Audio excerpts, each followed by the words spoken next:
Terus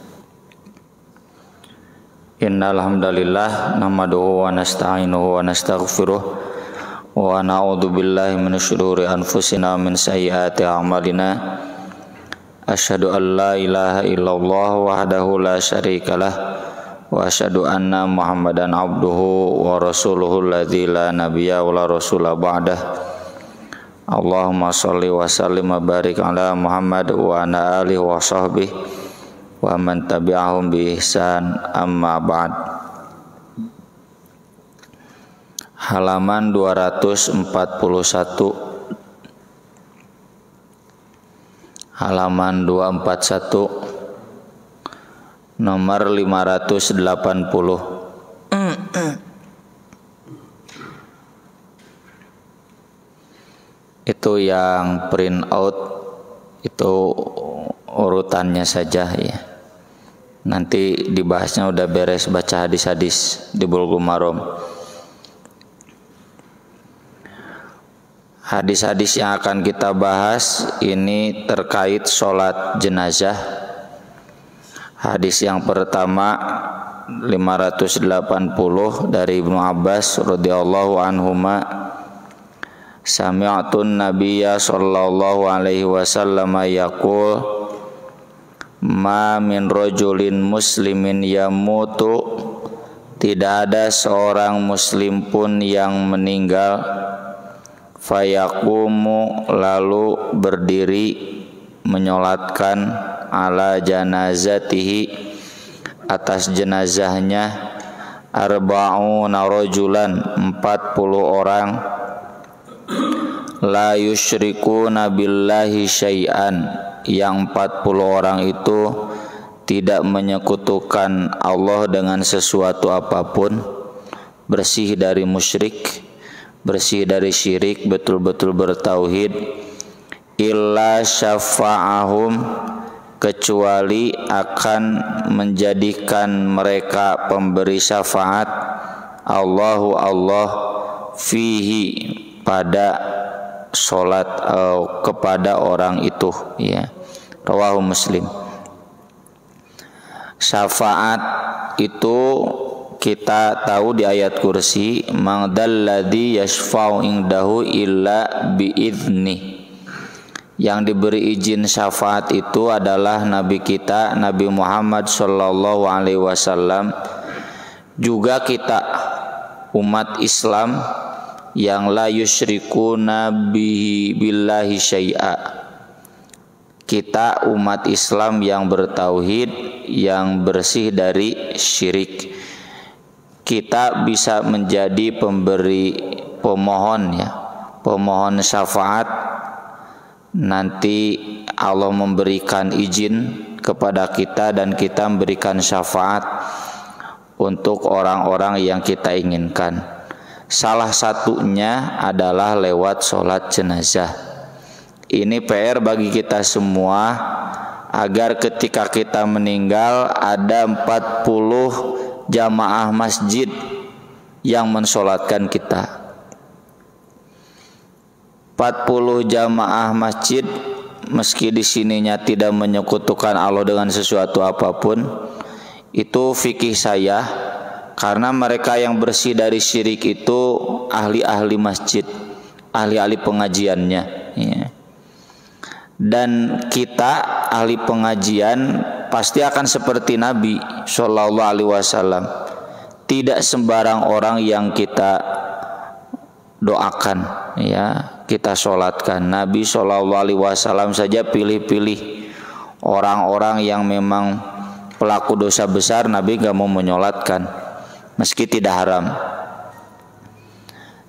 Kemudian di dalam hadis yang lain nanti, karena hanya orang-orang yang solih saja, ahli masjid, ahli ngaji, yang ikhlas dalam doanya ya. Yang bukan ahli ngaji, bukan ahli masjid, diragukan ikhlas dalam doanya. Kenapa diragukan? Iya, doa itu kan ibadah. Kalau bapak-bapak insya Allah dalam keseharian kita sudah ikhlas beribadah, berdoa.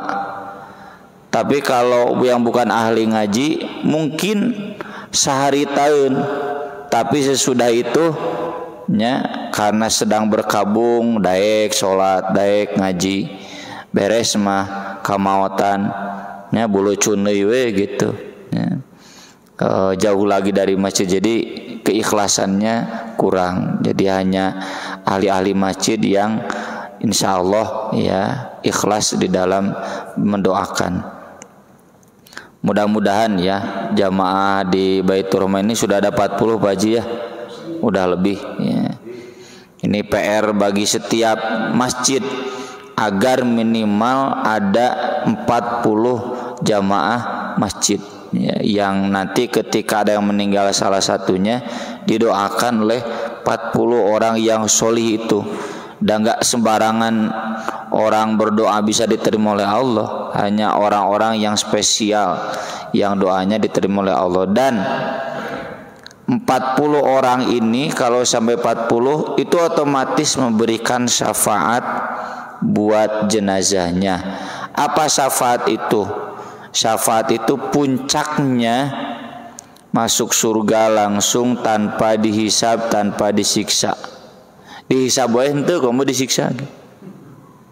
Minimalnya nya naudzubillah min daliknya, tapi minimal yang sudah masuk neraka pun itu bisa dijahit. Ya, dipindahkan ke surga dengan syafaat itu minimal. Ya. Kemudian dari Samurah bin Jundub radhiyallahu anhu qol shallaitu wara'an nabi sallallahu alaihi wasallam ala imra'atin matat fi nifasiha. Aku pernah sholat di belakang Nabi sallallahu alaihi wasallam mensolatkan jenazah perempuan. Dalam riwayat lain disebutkan Ummu Ka'ab yang meninggal karena nifas. Nifas itu melahirkan. Faqama wasatoha, maka Nabi berdiri di tengahnya. Tengahnya itu maksudnya arah tengah, bukan berdiri nindihan di tengah. Di arah tengahnya, area perut pinggangnya. Muttafaqun alaihi. Ada dua madhab ya.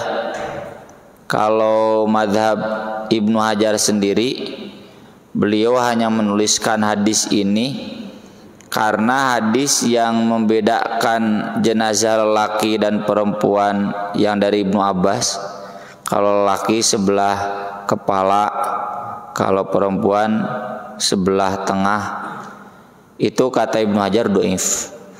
Yang sahih itu ini, maka menurut beliau udah aja di tengah, imam itu menyolatkannya. Tapi menurut ulama yang lain seperti Imam Ahmad, dan hadisnya riwayat Abu Dawud ya. Tadi saya teliti, memang nggak sampai dhaif, tapi hasan ya.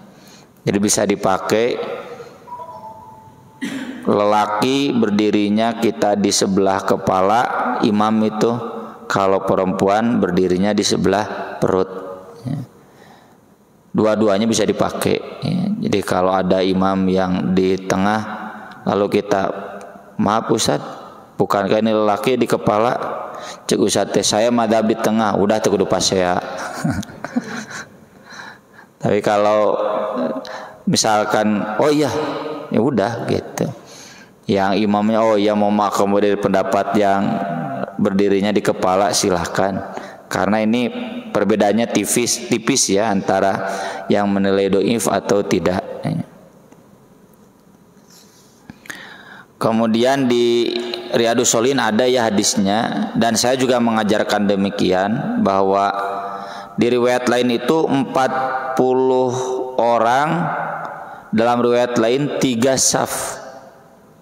Ya, 3 saf. Maka sahabat itu kalau berlima itu di 3 saf kan. 1 imam, 2 yang itu 4 ngajar ke sisi. 2 jadi 3 saf ya, 3 safnya dengan imam ya. Mau dikebelakangkan jadi 4 saf bagus ya. Jadi contoh di masjid yang panjang, contoh di sini tuh jangan di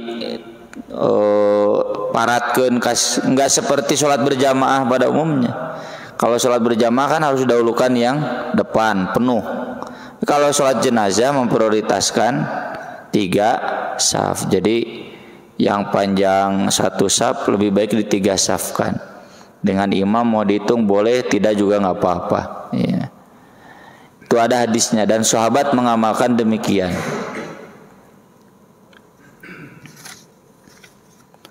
Kemudian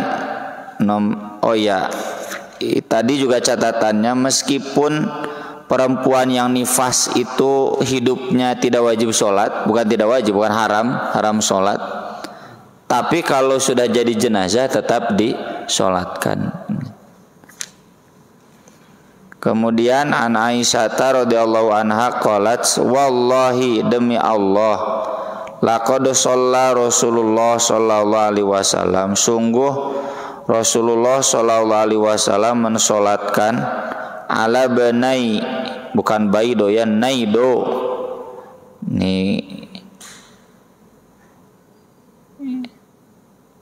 Naido, 2 anak Naido.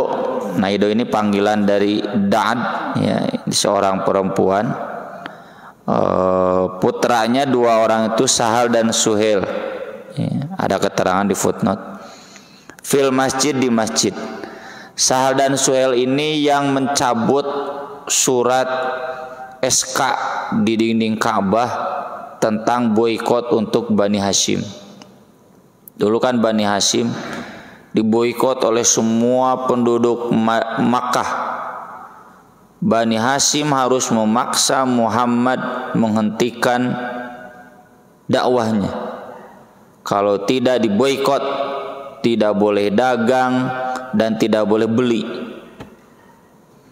Bani Hashim itu kan Abu Thalib, ya, kan di Arab jahiliyah itu kumaha pamimpin. Abu Thalibnya tidak mau melarang Nabi dakwah, ya. Abu Thalib menku praktisi pluralisme, seorang pluralis. Jadi membiarkan Nabi Muhammad silakan berdakwah kan. Nah, orang-orang Makkah ini kesel. Ya penyakitna tah cenah mah di RW hiji gitu. Ditekanlah semua penduduk RW. Kalau penduduk RW 1 enggak mau memaksa si itu keluar atau berhenti dari ajarannya, diboikot. Teu meunang meuli ka warung mana wae ge, teu meunang aya tukang dagang asup kadinya gitu. Itu selama 3 tahun. Ya. Jadi makanya ada di dalam zakat itu kan haram buat keluarga Nabi. Tapi keluarga Nabi itu berhak mendapatkan ghanimah. Ya. Siapa keluarga Nabi? Keluarga itu Banu Hashim jeung Banul Muttalib. Bani lainnya, Bani Nufail dan Bani satu lagi ya dari Quraisy itu enggak dapat. Kenapa? Kata Nabi, Banu Hashim wa Banul Muttalib syai'un wahid. Karena ketika Bani Hashim diboikot itu Banul Muttalib ikut meskipun masih kafir. Nah, ieu hebatna nya aku malah bobotoh lah nya teu ningali agama, pokoknya asal peresi bela we gitu. Teu nyaho ideologi. Karena sesama Jawa Barat misalkan, kalau ini sesama Bani Hashim, Bani Muttalib, mereka semua diboikot sampai makan dedaunan ya dalam sirah itu. Nah, yang berani mencabut SK di dinding Ka'bah itu ini 2 orang putra Naido ini, namanya Sahal dan Suhail. Lalu mengumumkan kepada penduduk Makkah dengan berani, batal. Ini suratnya sudah dicabut dan kemudian dimakan oleh hewan ya. Disebutkannya begitu, duka hewan naon resep siga nama tina daunnya, bukan dari kertas, jadi dimakan sama hewan. Nah, ketika meninggalnya 2 orang anak Naido ini gugur dalam medan perang, Nabi menyolatkannya di masjid. Ini terkait pendapat di kalangan sahabat katanya tidak boleh mensolatkan jenazah di masjid. Ya, Nabi juga menyolatkan Raja Najasyi di lapang. Ya, yang kemarin sholat goib Raja Najasyi, Raja Habasyah di lapang. Maka Aisyah membantah, pernah Nabi menyolatkan jenazah di masjid. Jadi fikihnya boleh. Memang seseringnya Nabi menyolatkan langsung ke tempatnya, ke rumahnya menyolatkan, nggak dibawa ke masjid. Tapi boleh dibawa ke masjid lalu disolatkan di masjid.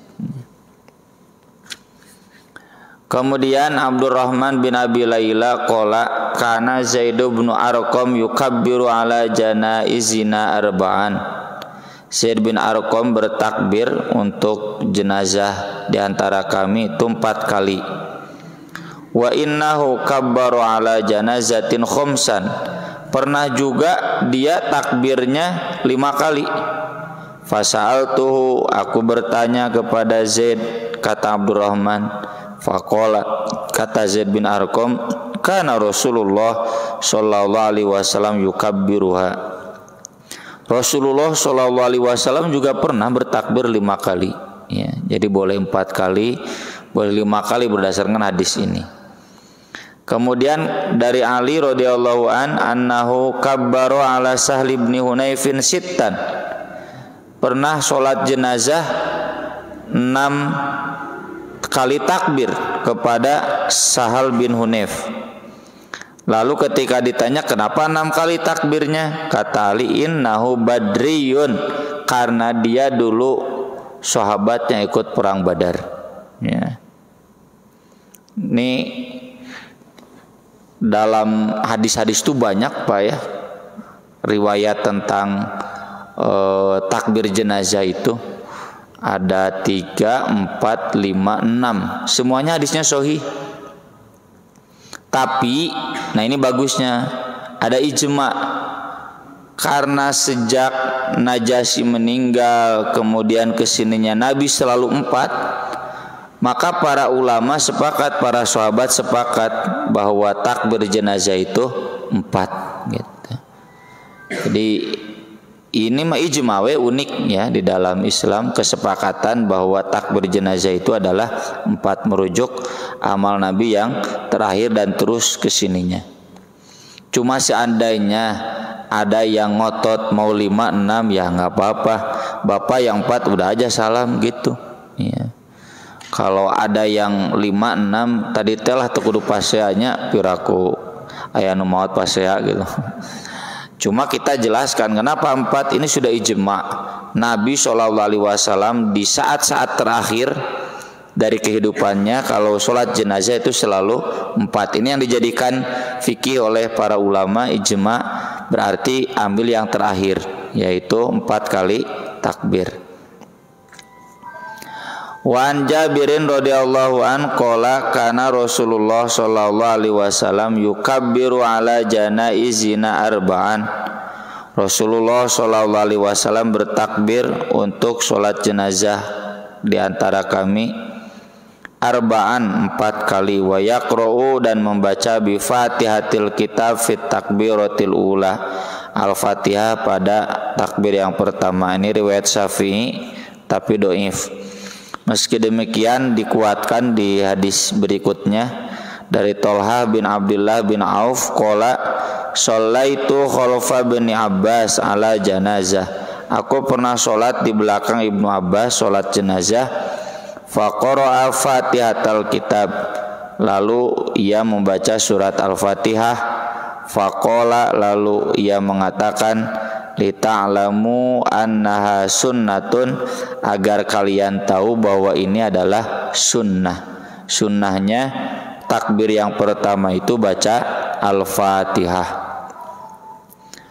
Lalu takbir-takbir berikutnya itu tidak diketahui secara spesifik apa bacaan yang dibaca oleh Nabi. Hadis-hadis berikutnya yang akan kita baca ini diantara doa yang pernah sahabat tahu, tapi nggak dijelasin takbir keberapanya. Ya, Jadi saya tegaskan sekali lagi, yang pasti itu di takbir pertama Al-Fatihah. Kesananya itu nggak ada penjelasan dari Nabi, karena hadis tentang doa sholat jenazah itu hanya menyebutkan doa tanpa disebutkan spesifik takbir keberapa, enggak ya. Maka dari itu boleh ditempatkan bebas. Bahkan seandainya bapak dan ibu tidak hafal bacaannya, intinya kan mendoakan jenazah, doa biasa pun boleh ya. Karena Nabi tidak mensyaratkan seperti dalam sholat 5 waktu, ruku bacanya ini gitu kan, sujud bacanya ini, duduk di antara 2 sujud, tahiyat bacanya ini. Nah kalau dalam takbir jenazah nggak ada ya. Nah di antara dalil-dalil yang menjelaskan tentang bacaan dalam sholat jenazah, dari Auf bin Malik radhiyallahu an qala shalla Rasulullah sallallahu alaihi wasallam ala janazatin. Rasulullah sallallahu alaihi wasallam pernah mensolatkan satu jenazah.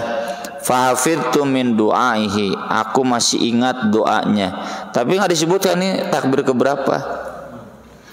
Allahumma ighfir lahu warhamhu wa'afihi wa'fu anhu wa akrim nuzulahu wa wasi' madkhalah waghsilhu bil ma'i wath thalji wal barad wa naqqihi minal khotoya kama yunaqqath thawbul abyadu minad danas wa abdilhu daran khairan min darih wa ahlan khairan min ahli wa adkhilhul jannata waqihi fitnatal qabri wa adzaban nar. Nanti di kelanjutannya kata Auf bin Malik, duh andaikan saja saya cenah jenazah itu teh gitu, karena mendapatkan doa Nabi yang hebat begini. Lalu di hadis berikutnya dari Abu Hurairah dijelaskan Rasulullah SAW apabila sholat jenazah bacaannya, nah ini juga nggak disebutkan takbir keberapa. Allahumma ighfir li hayyina wa mayyitina wa syahidina wa ghaibina wa saghirina wa kabirina, sapake tetenya sapasang wa dzakarina wa unthana. Allahumma man ahyaitahu minna fa ahyihi 'alal islam wa man tawaffaitahu minna fatawaffahu 'alal iman. Allahumma la tahrimna ajrah wa la tudillana ba'dah ya. Kita kembali ke hadis Auf bin Malik yang tadi kita terjemahkan. Allahumma ghufir lahu, ya Allah ampunilah untuk dia, warhamhu, berilah dia rahmat, kasih sayang, anugerah, pahala surga, wa'afihi, dan berilah dia afiat. Afiat itu keselamatan, kesejahteraan. Wa'fu anhu, maafkan dosanya. Wa akrim nuzulahu, muliakan tempat singgahnya. Wa wasi'a madkhalah, bukan mudkhalah ya, madkhalah, luaskan tempat masuknya. Wa ghsilhu, dan cucilah dia bil ma'i, dengan air, wa thalji, salju ya, es, wal barad, dan embun. Cucilah dosa-dosanya, maksudnya dengan bersuci itu mensucikan dosanya. Wa naqqihi, dan bersihkanlah dia, minal khotoya, dari kesalahan-kesalahan, kama, sebagaimana, yunaqqo, dibersihkan, ats-tsaubu, bukan ats-tsauba, ats-tsaubul abyadu, kain putih, minad danas, dari noda, dari kotoran. Wa abdilhu, dan gantikanlah dia, daron, rumah, khairon, yang lebih baik, min darihi, dari rumahnya yang sekarang. Wa ahlan khairon min ahli, keluarga yang lebih baik dari keluarganya yang sekarang, ya. Wa adkhilhul jannah, masukkanlah dia ke surga. Waqihi, dan jauhkanlah dia fitnatal qabri, atau lindungilah dia fitnatal qabri, dari ujian kubur. Wa adzaban nar, dan siksa neraka. Allahumma ghufir, ya Allah ampunilah, li hayyina wa mayyitina, bagi yang hidup di antara kami dan yang meninggal.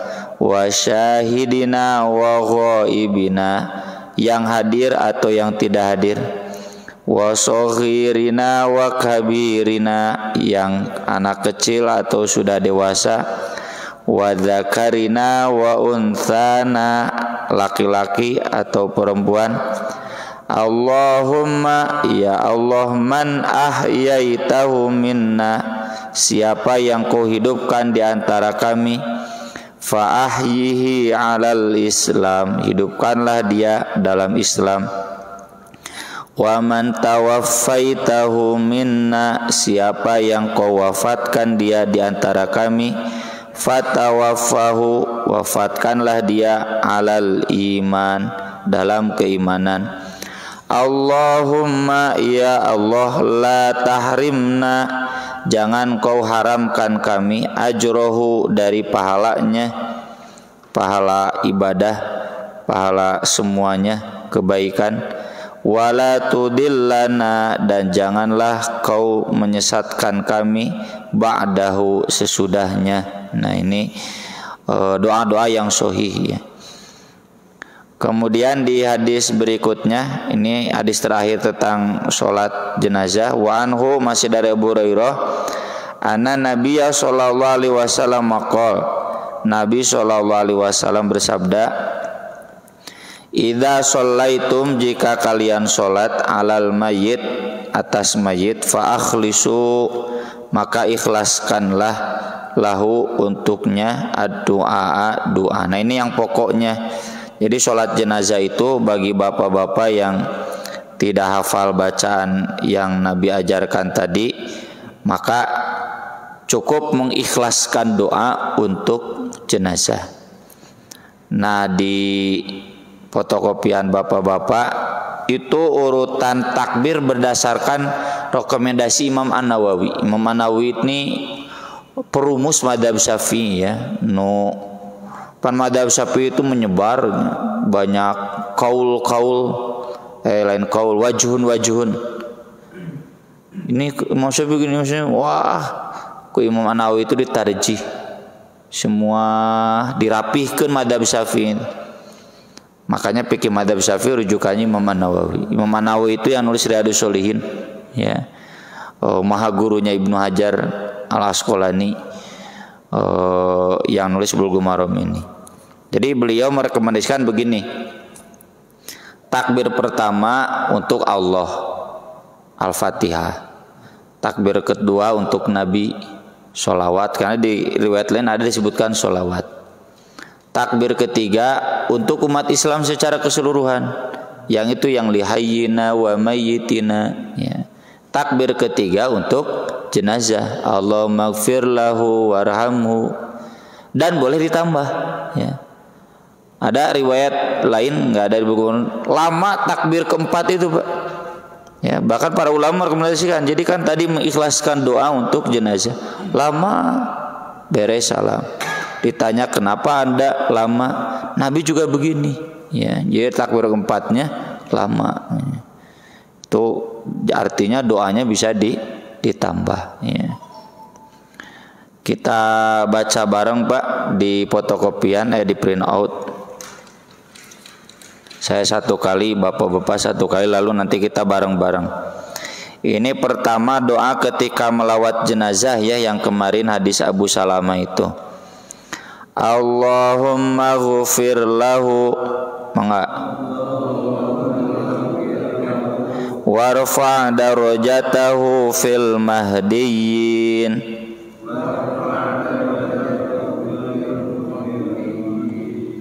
wafsah lahu fi qabrih,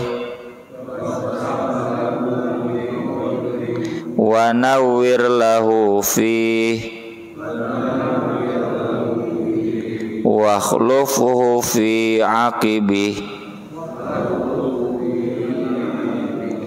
Ini mah ketika melayat ya, melayat jenazah, bukan mensolatkan. Melayat jenazah, jenazahnya masih ada tentu. Nah sekarang bacaan sholat jenazah, takbir pertama biasa ada ta'awudz, al-fatihah, lewat al-fatihahnya. Takbir kedua sholawat, ini juga mudah bacanya. Kita langsung ke takbir ketiga.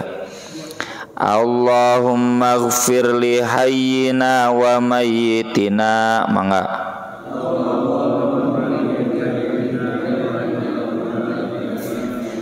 Wa syahidina wa ghaibina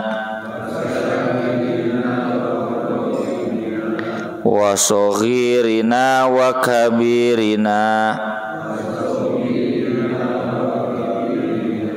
wa dzakarina wa unthana. Allahumma man ahyaitahu minna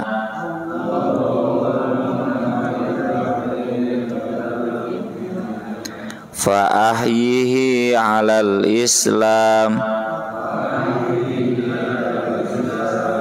wa man tawaffaitahu minna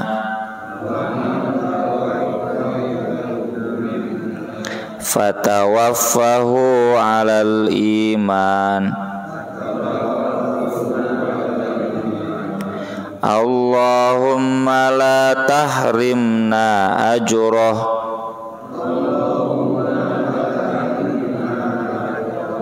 wa la tudillana ba'dah. Allahumma ighfir lahu warham wa afihi wa'fu an wa akrim nuzulahu wa wasi' madkhalah.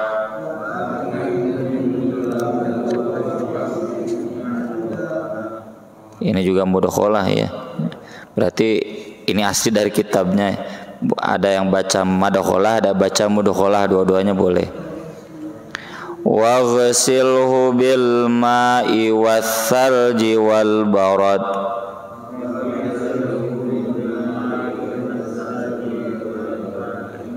wa naqqihi minal khotoya kama naqqaita thawbal abyadha minad danas.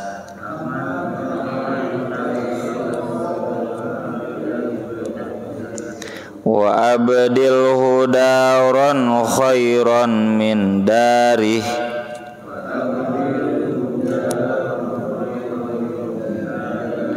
wa ahlan khairan min ahlih wa adkhilhul jannah wa qihi fitnatal qabri wa azaban nar.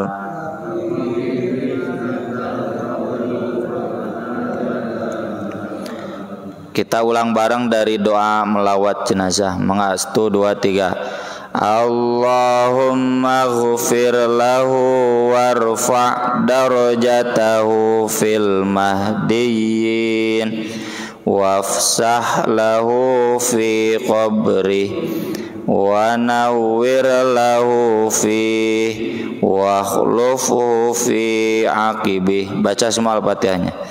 A'udzu billahi as-sami'il 'alim minasy syaithanir rajim min hamzihi wa nafthihi wa nafthihi. Bismillahirrahmanirrahim. Alhamdulillahi rabbil alamin. Ar-Rahmanir Rahim. maliki yaumiddin iyyaka na'budu wa iyyaka nasta'in ihdinas siratal mustaqim siratal ladzina an'amta 'alaihim ghairil maghdubi 'alaihim waladdallin. Tanggung lah baca kita tamat. Allahumma salli ala Muhammad wa ala ali Muhammad kama sallaita ala ali Ibrahim wa barik ala Muhammad wa ala ali Muhammad kama barakta ala ali Ibrahim fil alamin innaka Hamidum Majid. Allahumma ghfir li hayyina wa mayyitina wa syahidina wa ghaibina wa saghirina wa kabirina wa dzakarina wa unthana. Allahumma man ahyaitahu minna fa ahyihi 'alal Islam wa man tawaffaitahu minna fatawaffahu 'alal iman. Allahumma la tahrimna ajrah wa la tudillana ba'dah. Allahumma ghfir lahu warham wa'afihi wa'fu an wa akrim nuzulahu wa wasi' madkhalah wa ghsilhu bil ma'i wath thalji wal barad wa naqqihi minal khotoya kama yunaqqa thawbal abyad minad danas wa abdilhu daran khairan min darih wa ahlan khairan min ahlih wa adkhilhul jannah wa qihi fitnatal qabri wa adzaban nar. Qul qouli hadza wa astaghfirullah li wa lakum subhanakallahumma bihamdik asyhadu an la ilaha illa anta astaghfiruka wa atubu ilaik. Wassalatu wassalamu ala Rasulillah. Wassalamualaikum warahmatullahi wabarakatuh. Aya pertarosan seputar salat jenazah. Mangga Pak Ji. Waalaikumsalam warahmatullahi wabarakatuh.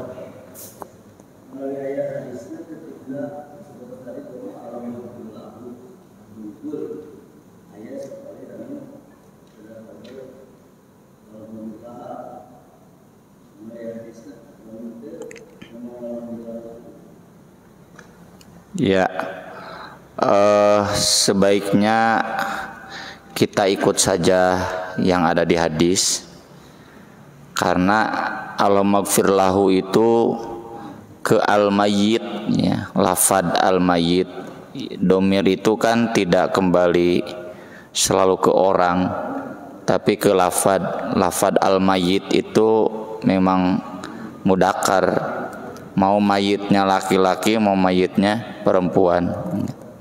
Dan kalau disebut domir laki-laki, kata ganti laki-laki dalam bahasa Arab itu mencakup perempuan.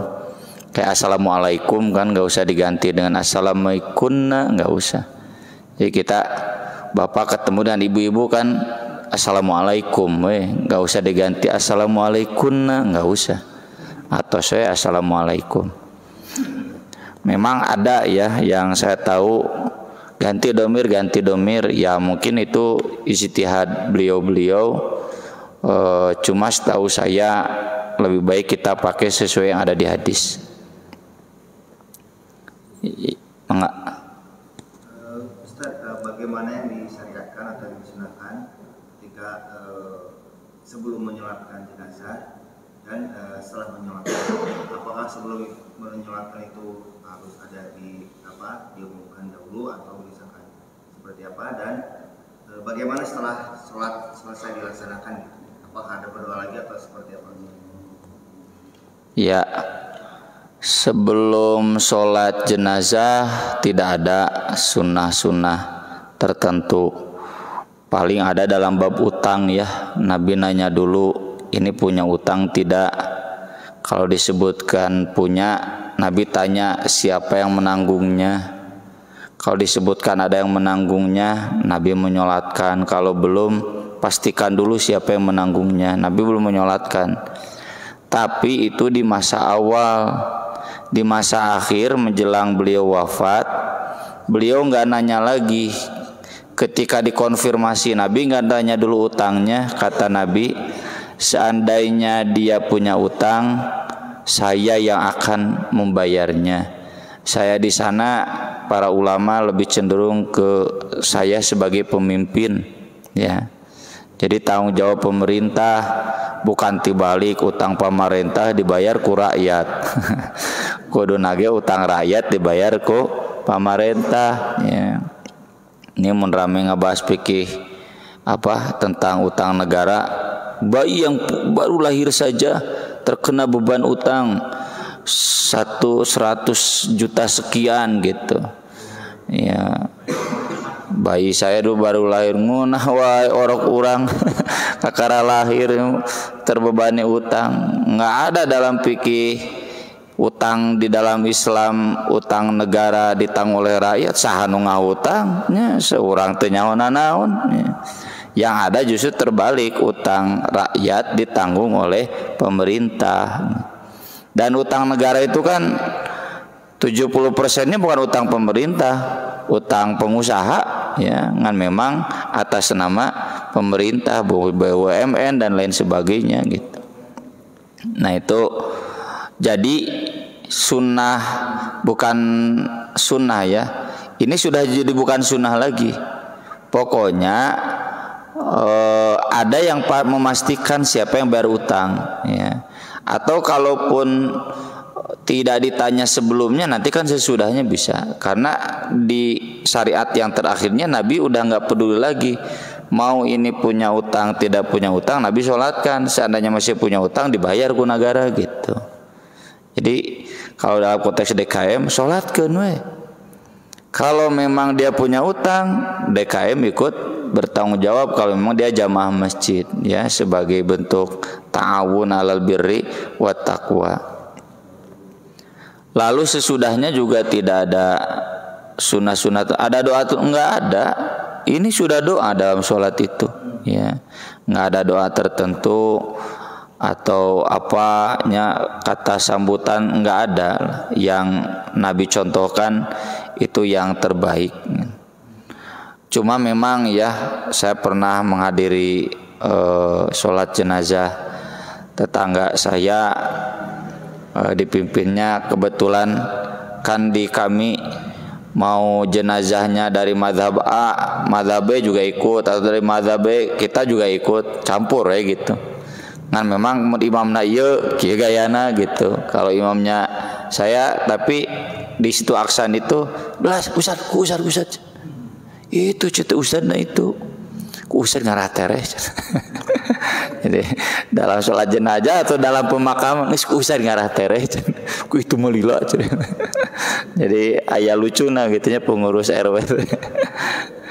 Jadi beres menyolatkan itu nanya si ustadznya, bapak-bapak kumaha bapak-bapak nyakseni ieu jenazah teh soleh gitu nya. Ieu jenazah teh hade lampana hade gitu.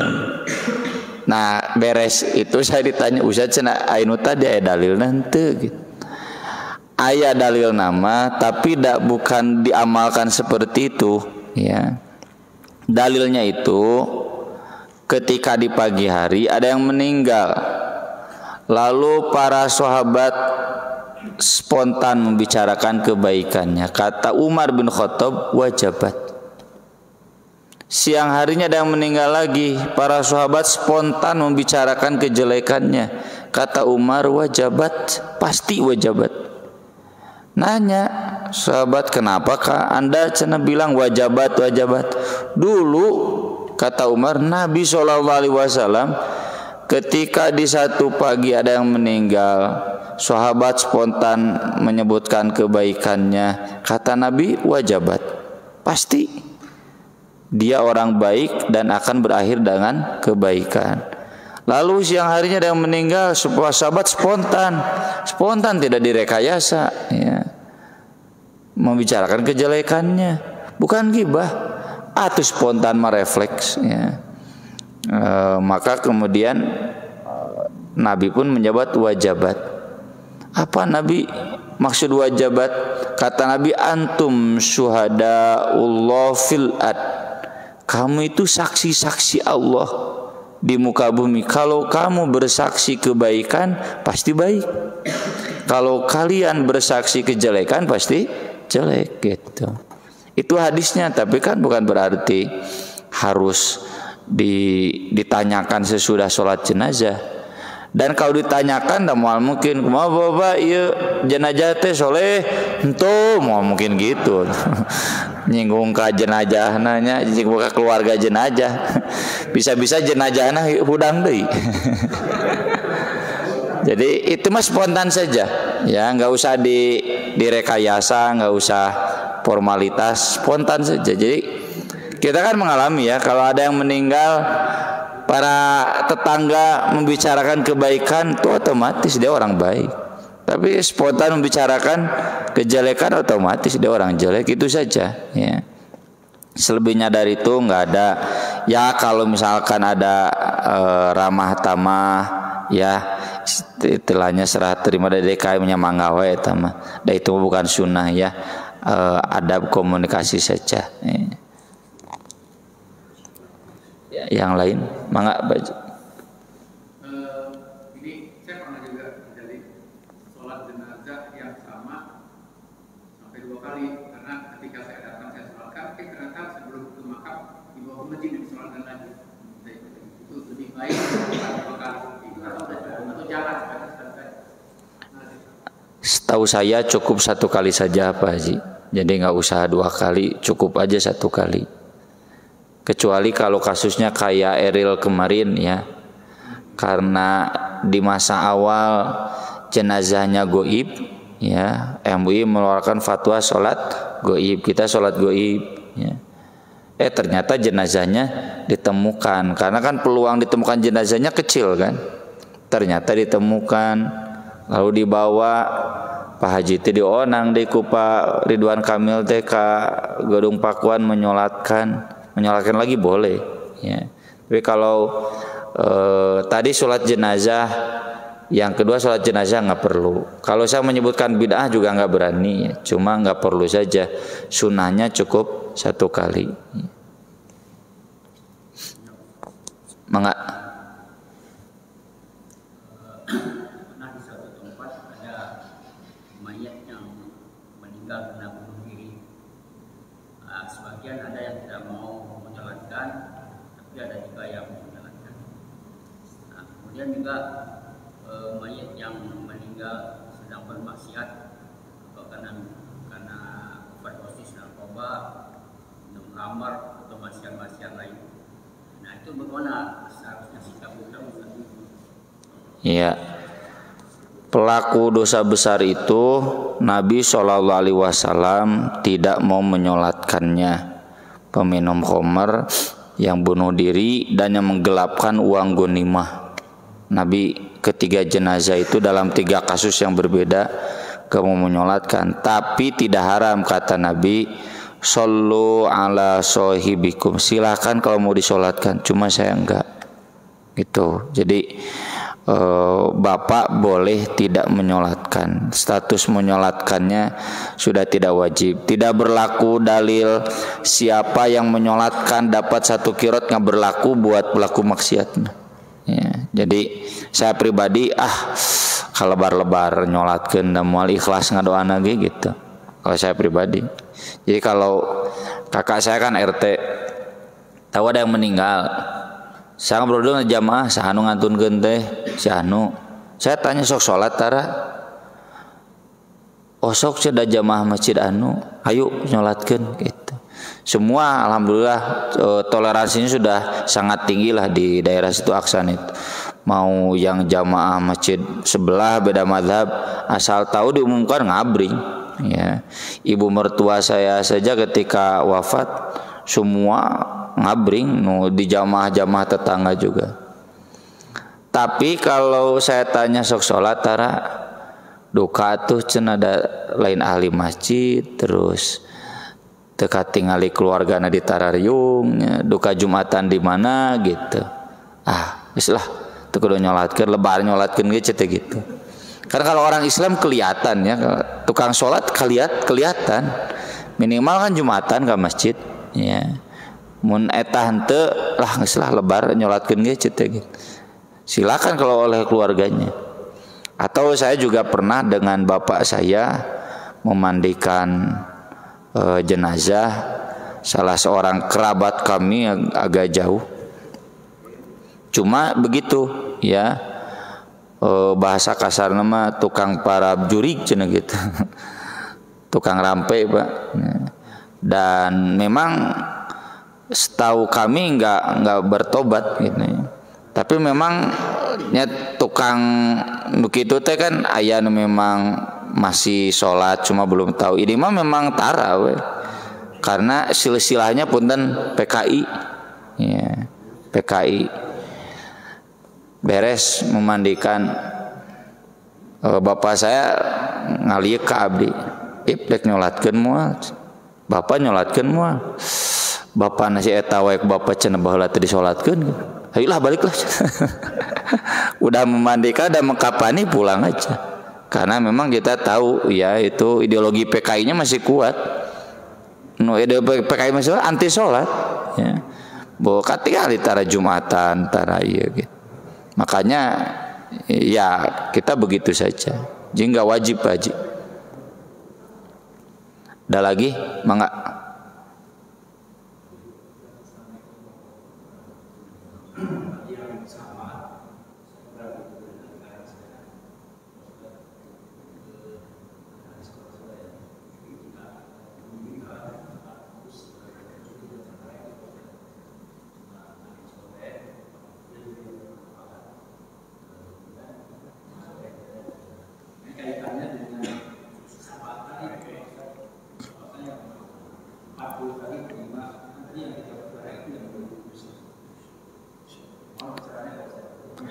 Syafaat itu artinya perantara, bantuan dari pihak lain.